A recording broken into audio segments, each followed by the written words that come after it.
आजकल लोग उतना मैं नहीं करे काबर ये जाने पर तुमने देखे में पड़ी मोर कहानी।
कब आए?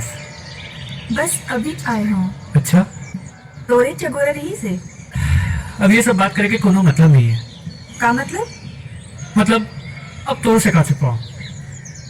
माँ हाँ कहत रही से कि गुड़िया की बिहाव भी हो जाए 2 दिन में, फिर तोर पर एक लड़की खोज के तोर भी बिहाव करवा दूं। फिर ते का बोलेस? मैं बस अब मैं का बोल सकता हूँ, तो जानथस माँ बाबूजी के सामने मोर सिट्टी बिट्टी गुम हो जाते। माँ तो कहत रहीस उन्हें एक लड़की के फोटो भी पसंद आ गए, तो सोचे तो बता दो तो फोटो भी दिखा दो। हाँ हाँ तोर मुंह तो सिलाए रही थे। जब हमार प्यार पर लड़ नहीं सकस तो का करे बर बया करे हगस। जा मर और कर उई चुड़ैल संग शादी। अरे रुक तो, कहाँ जावा था? एक बार फोटो तो देख ले।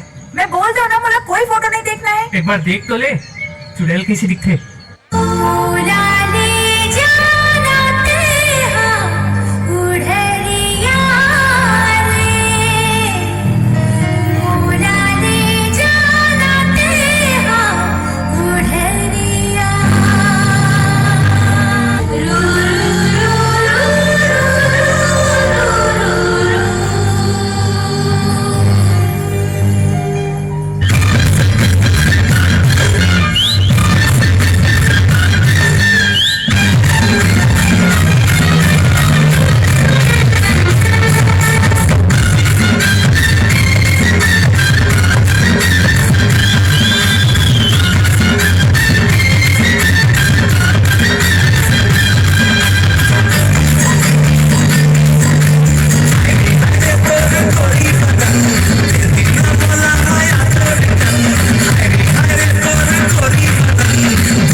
जब ये पूरा हुआ दिखा से 5 मिनट था। अब समुद्र में काबल